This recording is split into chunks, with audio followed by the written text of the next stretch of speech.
¿Qué tal amigos? Este video es para mi materia de la psicología del cuerpo y del deporte. Explicaré algunos temas concierne a esto. El primer tema se llama la regulación emocional del deportista, donde viene la energía, motivación, emoción, ansiedad y estrés. Bien, en primer punto tenemos la energía. ¿Qué es la energía? Es la capacidad de realizar un trabajo. Como sabemos, el organismo es capaz de obtener energía para realizar un trabajo, ya sea mecánico, en movimiento, biológico o psicológico. Bien, al realizar nuestras actividades diarias, el caminar, el mismo organismo es capaz de obtener energía de nuestro cuerpo para el caminar. También necesitamos energía para hablar, saltar, correr, etcétera. Para esto se necesita un motivo o motivación. Aquí siento que se refiere más que nada a cuando uno corre un peligro, genera adrenalina, tensión muscular, frecuencia cardíaca. Aquí es lo que se le conoce un poco como sería tal vez el estrés, pero es un estrés que tu cuerpo lo va generando gracias a que pues existe un motivo, ¿no? Sientes peligro. Entonces el mismo cuerpo libera la adrenalina, va segregando adrenalina en el cuerpo, se acelera tu ritmo cardíaco, tienes una tensión muscular y tienes mucha, pero mucha energía para estar corriendo. Eso yo lo he comprobado.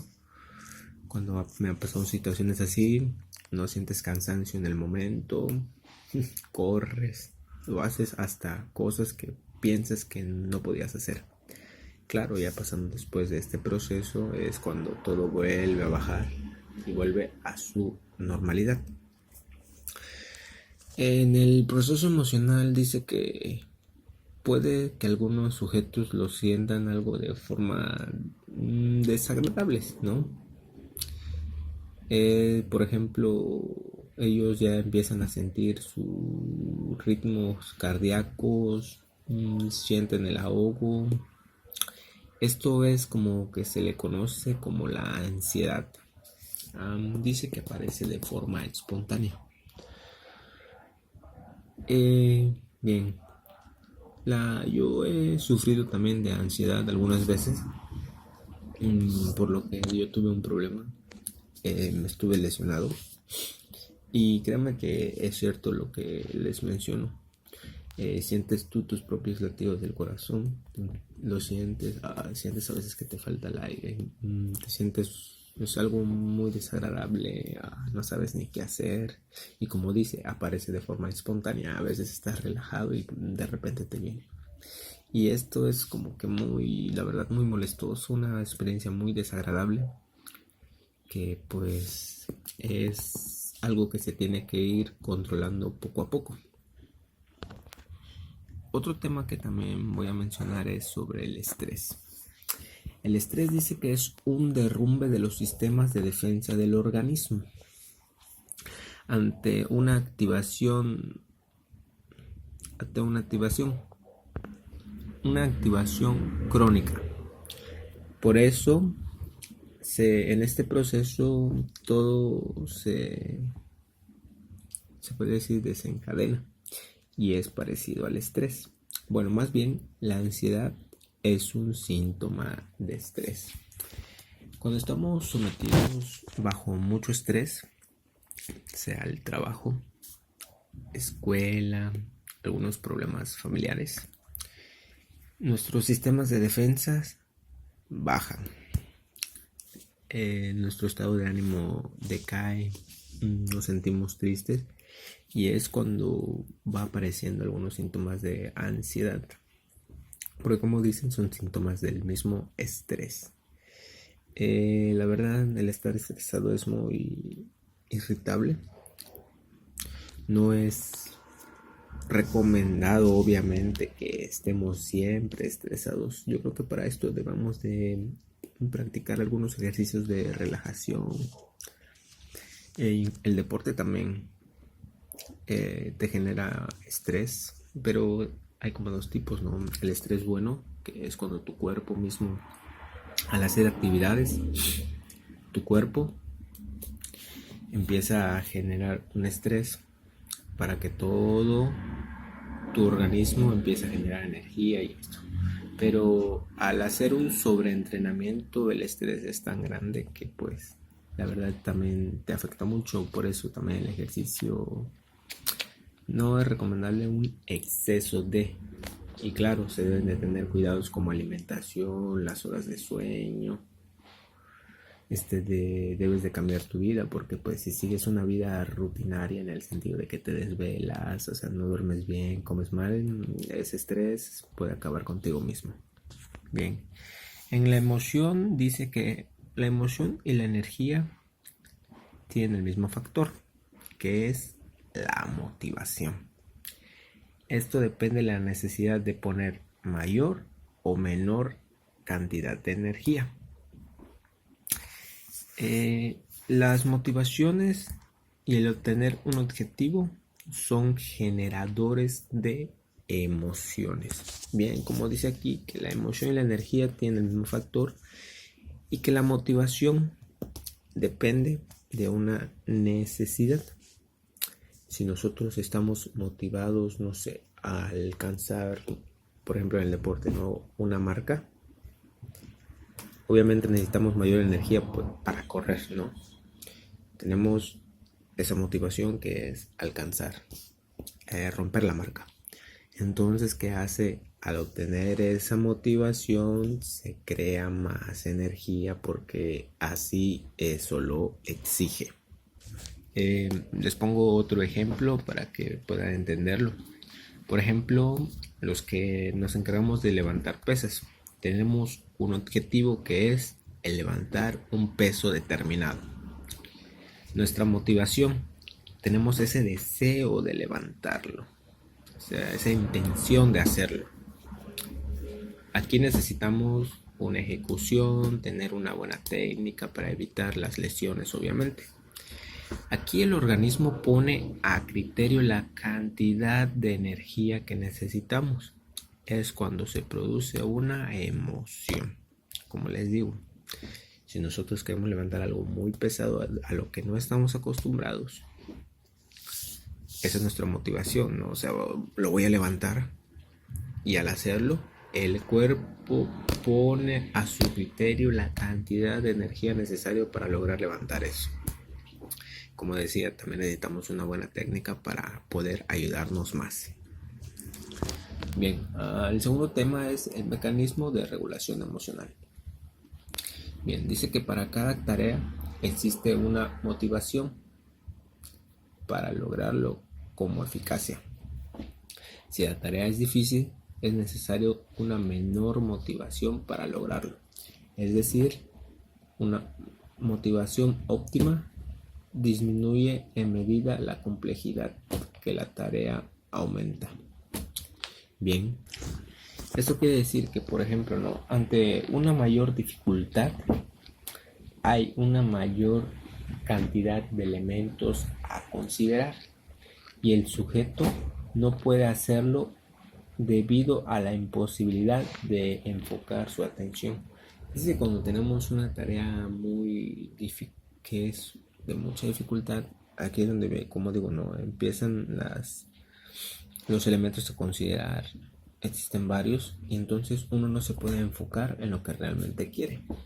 Por eso es que dice que la complejidad, que la motivación va a disminuir en la cantidad de qué tan complejo es la tarea, debido a que no podemos enfocar nuestra atención en ella. El otro tema es sobre los factores que determinan el control de energía y los estados emocionales del deportista. Aquí en esto se necesita una experiencia deportiva para controlar nuestras energías y nuestros estados de emociones. Bien, ¿por qué lo digo? La experiencia deportiva hace que uno vaya logrando la autorregulación de sus estados emocionales. Se logra el dominio emocional. Lo que dicen que cuando un deportista sobresale es porque tiene un dominio emocional. Por eso no todos los deportistas salen a relucir, no tienen ese plus. Dice que esto es parte de la importancia de las competiciones de preparación. Bien, ¿por qué se necesita una experiencia deportiva? Porque así, como su propio nombre lo dice, empiezas a tener experiencia. Ya no sientes los mismos nervios que los sentiste la primera vez. Ya no sientes el mismo estrés que sentiste la primera vez. ¿Por qué? Porque ya conoces, ya sabes, ya experimentaste. Ya no es tu primera vez. Y conforme a cada competencia vas obteniendo mayor experiencia y te vas controlando. Ya sabes, se te hace normal y ya es ahí donde dice que se logra el dominio emocional. Ya no sientes esa ansiedad o ese tan entusiasmo que te quita mucha energía, ¿no? Sino te sientes sereno y vas concentrado en lo que quieres. Es por eso que es importante tener experiencias deportivas, o sea, decir, competir constantemente para así poder generar experiencias. Otro punto es el nivel de motivación. Dice que debemos de tener una necesidad, un deseo de vencer. Esto depende de la intensidad de energía del atleta. Se debe cuidar la falta de motivación para una competencia, porque si no se entrena con motivación, no todo va bien. Bien, la motivación creo que es muy importante antes y durante la competencia. Debemos de tenernos nuestros objetivos. Más que nada en las competencias, el deseo de vencer, porque pues si no lo tenemos, no vamos a dar nuestro 100%. Por eso dice que esto depende de la cantidad de energía que tengamos del atleta. Por eso, si no cuidamos nuestra motivación para una competencia, obviamente en los entrenos no vamos a entrenar con ganas. Y si no entrenas bien, si no te preparas bien en la competencia, lo más seguro es que no te vaya muy bien.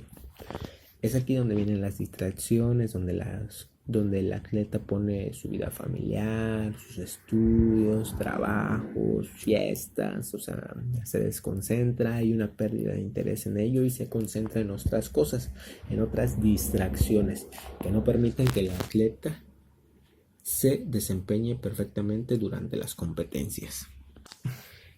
Bien, el otro punto es la personalidad del deportista. En el deporte influye la aptitud de una persona. Creo que también en la vida influye, ¿no? Aquí más en el deporte, si tienes una buena aptitud, una aptitud ganadora, cuando estés entrenando, si tú llevas esa aptitud, créeme que el entreno se desempeñará perfectamente, darás todo de ti. ¿Por qué? Porque traes una buena aptitud. Luchas por ejemplo, en el fútbol luchas por el balón, corres de aquí para allá, te matas, traes una actitud positiva. Pero si traes una actitud negativa, duramente o de plano, no creo que ni en los entrenos ni en competencias pueda uno sobresalir. Te ponen aquí unos ejemplos. Decía que si un atleta es introvertido, funciona peor en situaciones de tensión que los extrovertidos. Aquí es, por ejemplo, siento que cuando en las competencias obviamente está toda la gente, hay mucha gente apoyando, gritando, hay gente que no te va a apoyar a ti, que está apoyando a otros. Entonces a la persona ser alguien introvertido, de que no es espontáneo, que no está acostumbrado a hablar en público o que siempre está reservado, y al llegar a un lugar así, creo que aquí se descontrola totalmente y eso hace que en el cuerpo nada funcione. ¿Por qué lo digo? Porque pues empieza a ver todo eso, se queda asombrado, se empieza a distraer en la misma mente, le va jugando de que wow, ¿qué estoy haciendo aquí? O no manches, hay mucha gente y como no está acostumbrado, pues No va a funcionar de que le estén gritando, porque pues como sabemos los aficionados pues te gritan, te insultan y todo. Y las personas que son extrovertidos, que hablan, que no les importa, funciona muy bien porque ya están acostumbrados a eso, o para ellos no es nada. Es por eso que ponen este ejemplo. Dice que el desarrollo, se necesita un desarrollo volutivo, que podríamos conocerlo como una determinación, desarrollado por el peligro en el deporte, a superar una prueba.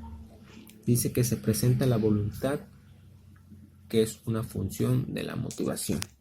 Bien, en el deportista creo que siempre debe de haber voluntad de hacer las cosas, ¿no? Ser determinado para poder alcanzar un objetivo que tú tienes. Es aquí que se dice el proceso volutivo. El querer superar esa prueba, porque hay veces que vas a fallar, ¿no? Pero pues no, yo voy a superar esta prueba, vienes motivado y más que nada la voluntad de hacerlo, porque si no vienes, como decía aquí, entra otra vez la aptitud de una persona, del deportista. Si traes una actitud pésima, no vas a poder lograr un objetivo.